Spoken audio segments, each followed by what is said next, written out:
Kids are heading back to school this week, but it's not so bad. It really isn't as far as temperatures go. We're in the middle 90s. It could be so much worse, and it has been for that first week of school. And as we take a look back at records, there have been years where we were starting off well into the triple digits.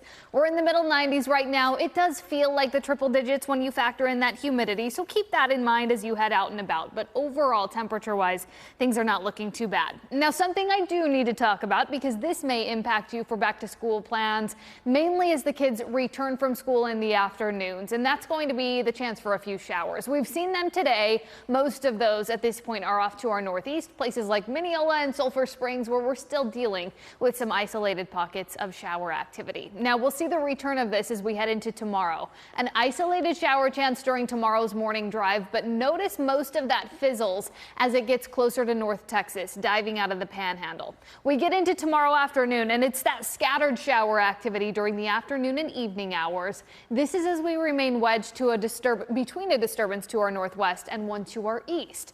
That'll be a similar setup as we get into Wednesday as well. So it'll be those afternoon showers and those evening showers as well.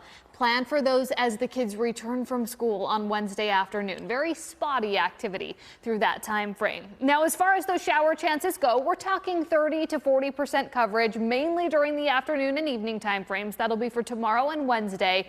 And then we'll start to dry out as we get into the end of the week. But our setup, this ridge of high pressure that's been dominating our forecast the last several weeks, has moved off to the west. This has allowed a little bit of weakening and a trough to move in from our northwest. So that is part of the reason we are seeing some of this shower activity. We're also seeing showers coming in off of the Gulf, some of that sea breeze activity that we'll keep an eye on as we get through the middle of this week. We're also keeping a very close eye on the tropics. Out into the Atlantic, things are getting much more active, which is common this time of the year. Peak hurricane season arrives officially September 10th. And as we get closer, those sea surface temperatures start to warm.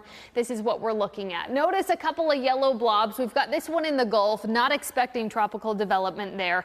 We've got a couple of areas in the northern Atlantic. Again, those low end 10% chances of development. But the spot to watch, that's going to be this one here. That is Tropical Storm Erin. Right now, tropical storm, but that is expected to become our first major hurricane and our first hurricane of the season as we get through the next few days. Here's this upcoming Friday. Notice the red, that's the American model. The blue is the European model.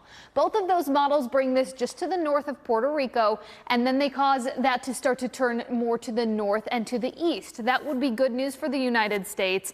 That's as we get into a week from today, next Monday. It's an area to keep a close eye on because that is still a distance away. There's still a lot of time for some movement there, so we'll keep an eye on it. Back close to home, though, we settle into the middle 90s as we get through the next few days. Those isolated storm chances during the afternoons.